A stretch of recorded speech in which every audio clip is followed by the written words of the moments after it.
আসসালামু আলাইকুম প্রিয় দর্শক মণ্ডলী, বাড়ি এক লতিরাজ কচু বিষয়ে কিছু আলোচনা করব। জেলা নাটোর, থানা বাড়াইগ্রাম, গ্রাম তালসু, কুন্ডুপাড়া।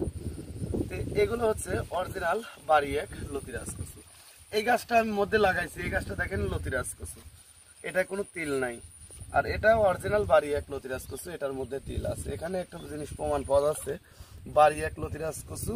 এবং দেখেন বাড়ি এক লতিরাজ কচুটার লতি মোটা লম্বা হচ্ছে, আর এটা হচ্ছে লতিরাজ কচুর লতি, আর এটা হচ্ছে বাড়ি একের লতি। বাড়ি একের লতিটা লম্বা বেশি, কিন্তু লতিরাজ কচুর লতিটা লম্বা একটু কম, কিন্তু এই লতিটা একটু বড় হবে। বাড়ি এক এটা কাটার উপযুক্ত হয়ে গেছে, আমি কাটতেছি, এটা এখন কাটবো।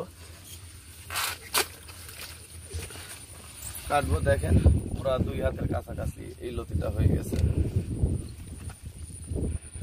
আর এটা 1 হাতের একটু উপরে হবে, 1 হাত প্লাস হবে এই লতিটা।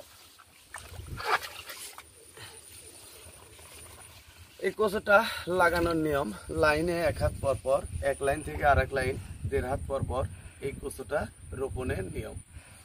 আর 1 বিঘা জমি যদি লতিরাজ কচুর চাষাবাদ করেন, সেক্ষেত্রে 5 মণ 6 মণ করে লতি উৎপাদন করতে পারবেন।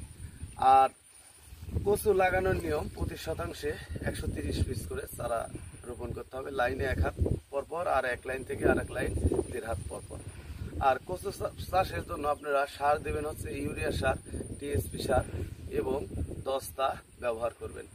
আর আমরা এই কচুর চারা বাংলাদেশের প্রতিটি জেলায় সেল দিয়ে থাকি। আপনারা যদি চাষাবাদ করার ইচ্ছুক হন, আমাদের স্ক্রিনে দেওয়া নাম্বারে যোগাযোগ করতে পারেন। আমরা প্রতিনিয়ত এই কচুর চারা সেল দিয়ে থাকি। ভালো থাকবেন, সুস্থ থাকবেন। আসসালামু আলাইকুম।